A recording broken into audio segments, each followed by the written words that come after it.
With this new EP that you're bringing out as well, that you've just brought out, I know in the past, I've read interviews with you where you spoke about with the debut record that you wrote like, I think 60 songs worth. You'll come up with a lot of material and kind of work out from there.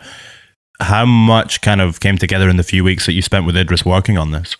Yeah, more than that was on the 6 tracks for sure. There was maybe 10 things that got 10. Yeah, maybe not even that much. I mean, we had like a limited amount of time with Idris, but there's definitely like one song that didn't make the record that was like fully finished, and then a few other ideas that we touched on. But we had like the song when Idris went back to London, like the songs were quite different to what they are now. Like we had to spend a bit of time on the tracks afterwards, but the main goal was like to get the bones of the song down and then get all of Idris's vocals in there as much as possible so that we didn't feel like we didn't have enough.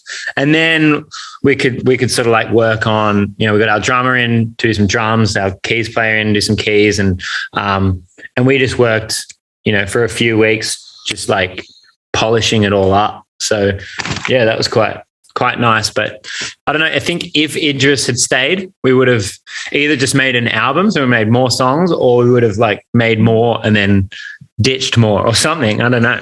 But we definitely would have kept making music because, yeah, it was fun and he was super enthusiastic. Was it different writing for someone else's voice? Like what you were saying there, that one of the main goals was to get the vocals down. How did you find it kind of writing around someone else's vocal timbre?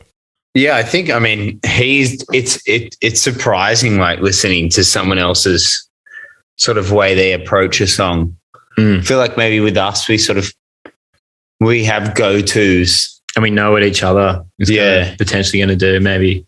So it's like with someone sort of like just, spit something completely different, it can catch you off guard in like a pretty refreshing way.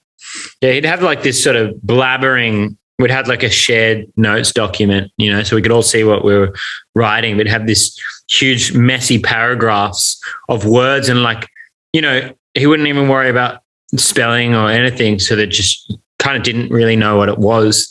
And then each vocal take was quite different. Like he would improvise around those words. So yeah, it was quite like impressive. His flow would be different each time as well.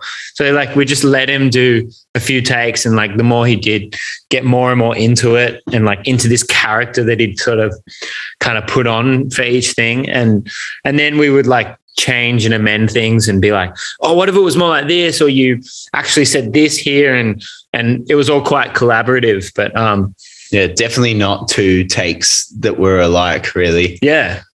Yeah. And I think what we learned from him was just like absolutely getting lost in the moment. Like we would just leave the recording going, because if the track was still playing, like that's when you'd really get some gold. He would just, I don't know.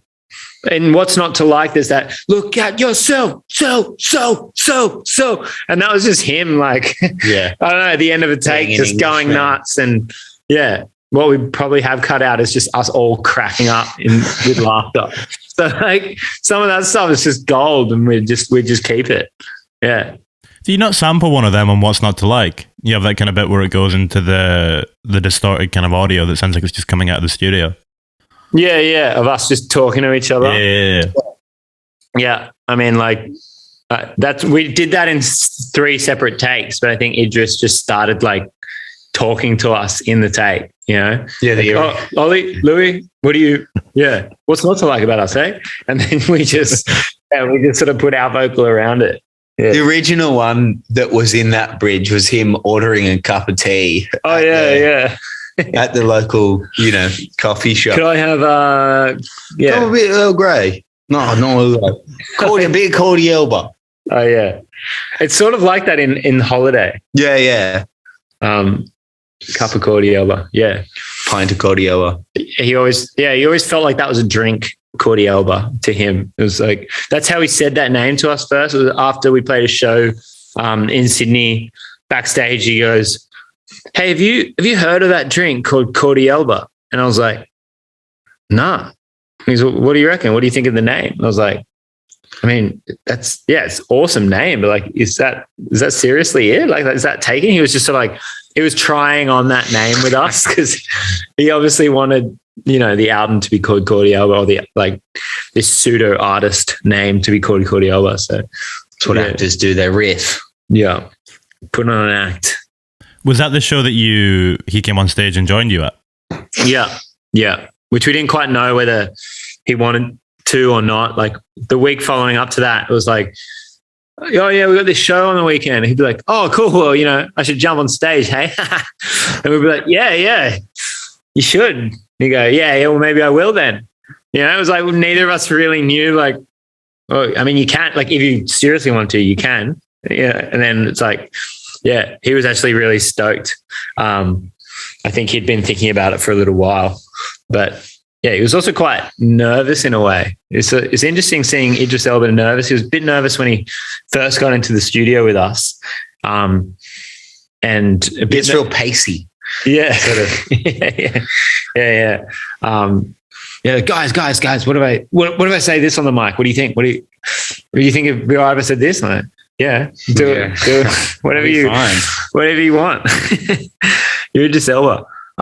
So yeah, that was kind of cute in a lot of ways. So it's actually quite beautiful because he is a confident man, but he's also just very passionate, very like, I don't know, genuine and just really stoked to be doing what he's doing.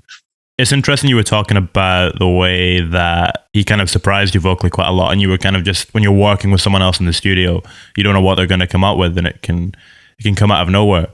One of the songs for me that I kind of felt that was Holy Moly. We have this really digital soundscape, and then he kind of comes in with this really raw, gravelly, kind of restrained vocal. How did the two elements of that develop, the soundscape and the vocal side to it? Because they do feel like they pair really nicely together, but at the same time, they're at very opposite sides of the spectrum, if you know what I mean. Yeah, I don't know. He just sort of did it. Some of these things he would just start doing. I mean, it's like that with music making, with any of us doing any song. Sometimes the best stuff is just what you first feel. And he obviously felt like doing that low vocal. And the thing is, he kept talking about doing a high vocal on top of it. And I think he did do a few. Yeah. So that was the song, right? Like layering an octave above that in the verses. Modern day Robin Grattan wishes online or something like that with a bit more energy. But there's like there's not many people I know that can get that low with their voice. Like when he goes shit-faced all the time, like I can never get that bottom note. And he sends us these, you send him a text message and he'll always reply with like an audio. He's one of those guys. Yeah, sends her like an audio message back. And today I had my speakers on pretty loud because I was doing some music, and I played the audio and it just whacked me in the face. It was like hit the sub so hard. Yeah. He's got a big voice. Big man with a big voice.